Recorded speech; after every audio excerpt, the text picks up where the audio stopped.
Ako si Jimmy Naupan, 41 years old, naninirahan dito sa Ugnatan, Malabon City.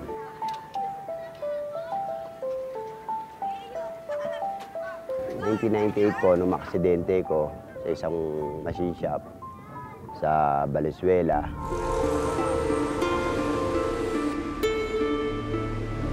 Yung ginagawa ko pong nga po, na yung pinagmulan po ng pagkaputol ng aking kamay. Then, nung sumabit po yung guwantes na gamit ko, doon po nagpisang maputol yung kamay ko. Pagkatapos po, yung balat niya po kasi, sinira po, kaya po antimano, skinless siya. Hanggang siko po. Kaya po, napagdesisyon na ng doktor na putulin na lang.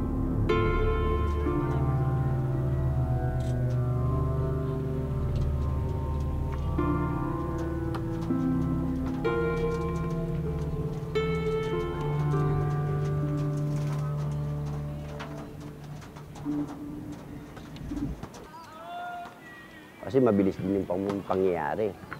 Seconds lang, narinig ko siyang tumulog. Parang nagkatunog ka ng daliri. Yun ang naramdam ko, tsaka manhid yun eh. Biglaan yun. Hanggang sa nakita ko talaga na umikot na yung kamay ko. Talagang umikot doon sa ginagawa ko. Pagkaikot niya, naubos yung balat niya. Hindi lang, hindi siyang nawawala eh. Parang giniling siya eh. Pero yung buto niya buo, dahil nasa ilalim siya ng kumbaga, sinira niya lang yung balat. Pero yung buto, buo hanggang siko.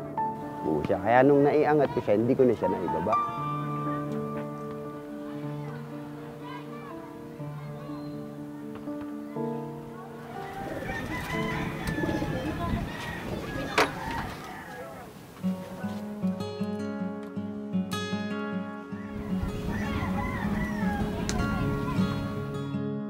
Gawa ko ng paraan.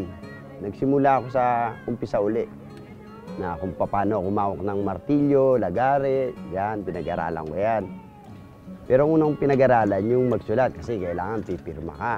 Dahil sa SSS, pipirma ka. Tsaka ang plano ko talaga nun, mag-aral para meron akong matutunan kaysa sa tumambay.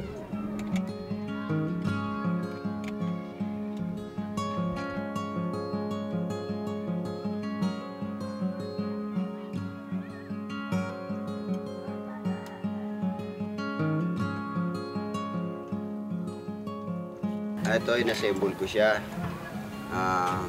Kasi kailangan merong kang tools eh. Gaya nito, nakatornil siya. Kasi di baklas nga siya, natatanggal siya. Kaya may mga tuwerka siya, may mga nut siya. Pwede mo siya ano. Pero ito, firmis na siya. Lahat ng mga naka-revert na siya. Lahat ng naka-revert, ano na siya, firmis na siya. Basta ito lang, kasi masyado siyang malaki kung ilalagay mo sa bag mo. Kaya ginawa ko rito, di-assemble siya na pwede mo siyang baklasin para pwede mo ilagay sa bag mo.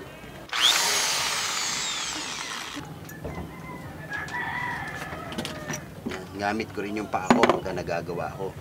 Nung umpisa mahirap kasi parang ano na yung isip mo dahil gawa ng paano yan, isa na lang ang kamay ko.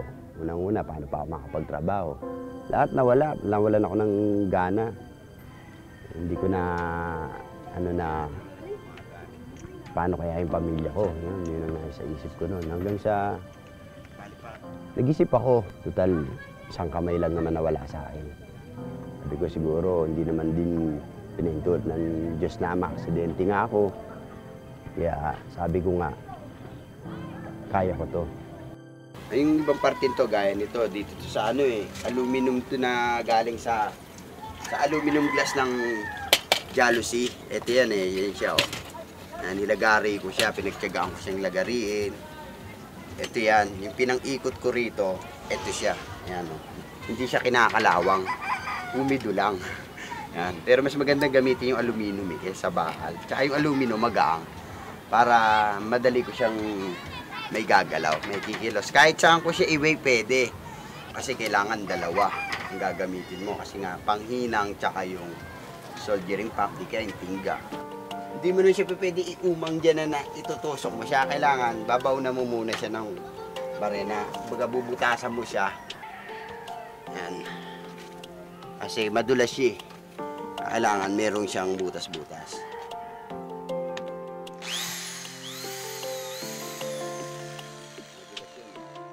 May nakita ako, matanda na. Suplado nga eh. Sabi ko sa kanya, Manong, saan po kayo nagpagawa ng artificial niyo? Dahil mahalata yung artificial niya. Kasi yung nakita ko yung kamay niya, parang balubalok yung mga daliri niya. Tapos iba yung ano niya. Pinagmamasdan ko siya. Tapos iba talaga yung kulang niya. Kahit anong tago mo, nakikita pa rin.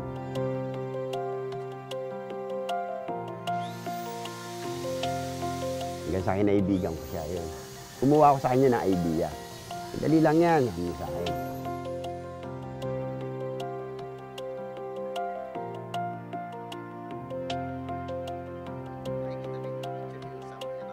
Kasi madulas nga siya.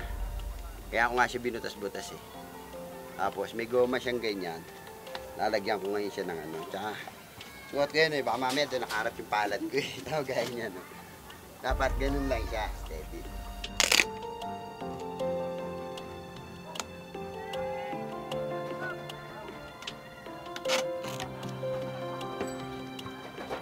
Mawala. Medyo kumapal siya ng konti.